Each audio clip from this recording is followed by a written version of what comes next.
In 1938, Waite and Genevieve Phillips donated the first piece of land to the Boy Scouts of America.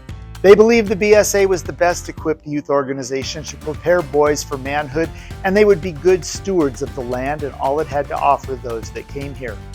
In the first promotional literature for Philtern Rocky Mountain Scout Camp, it is mentioned that Philtern is a vacation destination for Scouters and their families, with Scouters staying on the property and their families staying in nearby communities and checking out the area. By 1940, the brochures for Philtern talk of possible Scouters conferences at the Poniel Base Camp. In 1941, the Phillipses decide to donate the central improved part of Philmont Ranch to the BSA, which includes the Via Philmonte. In the January 1942 issue of Scouting magazine, Phillips said, "The proper training of the American boy is today the most urgent duty of the American adult. The Boy Scouts of America has the most efficient plan and organization to do such work. The environment of a well-developed mountain ranch is the best place to achieve this objective." The seed was planted, and this week we'll learn more about the history of the Philmont Training Center in this edition of Artifact of the Week.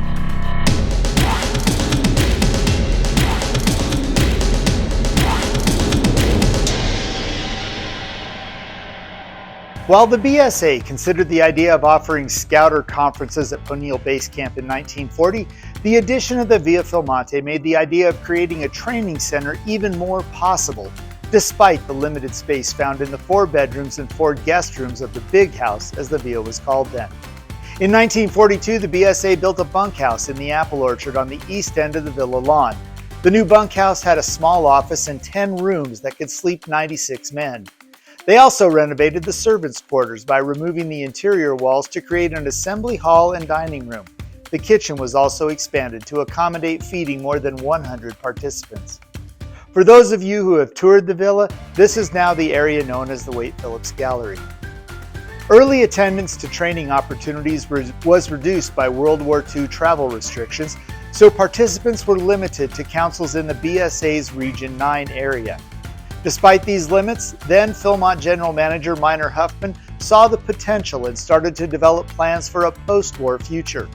A formal proposal was presented to the Philmont Committee, the advisory board we now know as the Philmont Ranch Committee, and the National Executive Board for the creation of a training center that could provide training like that which was being delivered at Schiff Scout Ranch in New Jersey.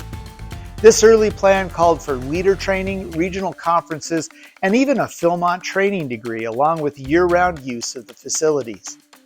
To accommodate the thousands of participants that were anticipated, a hotel-style housing complex was proposed, but was quickly dismissed as too expensive to build and maintain. Instead, plans were developed for a tent city to house participants and their families. Most trainings offered in the early days were conducted by individuals from the BSA regional staffs. In 1943, the National Council offered its first course, a finance course attended by 50 Scouters. In May of 1946, the first National Camp Leaders course was held at Philmont, training 101 participants. That summer, an additional 75 participants attended 4 additional courses. To say the training center was off to a slow start might be an understatement. In 1948, things started to change when Arthur Schuck became the 3rd Chief Scout Executive. He and Waite Phillips had developed a deep friendship during the time when the Phillips family was making their donations to the BSA, and they shared a vision for the potential of Philmont as a Western National Training Center. He also agreed with Waite that the villa was currently being used more as housing for the general manager and a social hall for the staff. The Big House was not being properly maintained, and Phillips and Schuck agreed that one of the best ways to preserve it was to dedicate it to adult training. In 1949, Schuck and then Philmont Director of Camping George Bullock took the first steps to creating an official training center. In September of 1949, 30 Scout executives and maybe more importantly, 18 wives were invited to the first fellowship conference to show these men and their wives the property in hopes that they would go back home to their councils and promote future use of the training and camping facilities. The following summer of 1950 saw 3 weeks of National Council training conferences serving about 400 Scouters and their wives. Following the success of the 1950 conferences, Schuck and the BSA went all in and allocated more than $400,000 to accommodate more than 350 participants each week to conferences during the summer of 1951. Additionally, these conferences would be opened up to volunteers who would also be invited to bring their families because Schuck understood that families' cooperation was vital to their success when they got back home and would pay dividends in their home councils. Management of the conferences of the summer of 1951 was handled by the National Volunteer Training Team, with Philmont staff taking care of the facilities and the family programs. Unlike the weekend training schedule at Schiff Scout Ranch, Philmont's training conference would be Sunday to Saturday and would allow Scouters to bring their entire family with them. In the May 1951 issue of Scouting magazine, training weeks were promoted as a vacation opportunity combined with some fine training. To accommodate the participants they expected to take advantage of this unique opportunity, a tent city was erected in the Villa Apple Orchard to have families closer to the facilities and allow them a true family camping experience.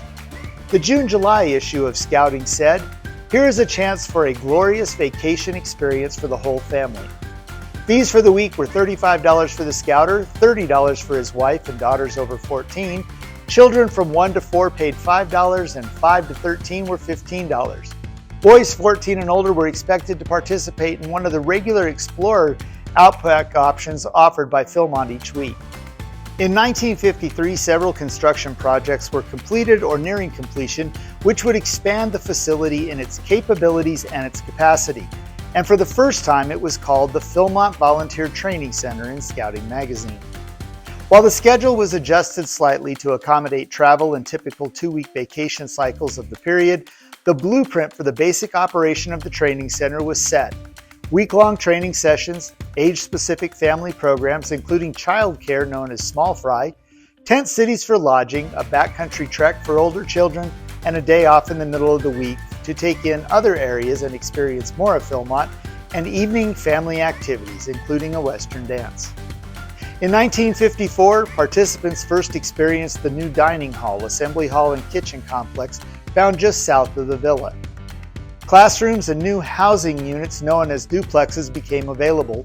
The Phillips' former dog kennel was renovated and became housing for special guests called the Cottage.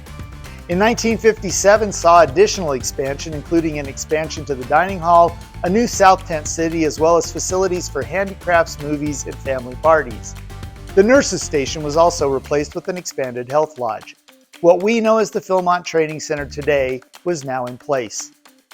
While participants had to be invited to come to the Philmont Training Center and approved by their local scout executive, attendance grew until the early 1970s. Then a major change to the Boy Scout program caused numbers to start dropping. While there were still influential people who saw the value in the Philmont Training Center, in 1993, Parvin Bishop, director of BSA's program group, was going to recommend closing PTC, but before he made his recommendation, he put together a task force to study why PTC attendance was dropping. They keyed in on 3 main issues. First, because each summer was filled to capacity on the camping side, it was presumed that PTC was full as well. This was false. Second, the promotion of conferences was limited or non-existent, with the conference organizers thinking that Philmont was doing the promotion and the training center staff thinking the conference organizers and local councils were doing the promotion. They were both wrong. No one was promoting the Philmont Training Center, including Scouting magazine, which used to regularly feature training center activities in the magazine because they believed Philmont was overexposed. And finally, the local councils weren't providing enough Scouters with invitations to attend, and many held a belief that if you came to the PTC once, well, that was enough. It was also discovered that many of those in council and regional leadership positions had never been to Philmont themselves, so the value of attending a conference or training here was just out of their reach. Armed with this new knowledge, changes were made. Best practices were developed and implemented across the country, and clear communication, including promotion in Scouting magazine, became a focus to help increase attendance. Eventually, attendance did start to grow, and PTC again became a place where Scouters came to be trained. On display here at the National Scouting Museum, we have a collection of patches produced and distributed by the PTC. During its first 50 years, the Training Center only issued 12 special patches. But by the late 1990s, that count was well over 250 items. This summer, visitors to the National Scouting Museum will be able to see even more PTC-related artifacts as we are currently expanding and renovating our Philmont Gallery. You will not want to miss this when you come to Philmont this summer. Well, that's all the time we have for this week. Join us next time as we continue to learn more about the history of the BSA through the collection of the National Scouting Museum and Artifact of the Week.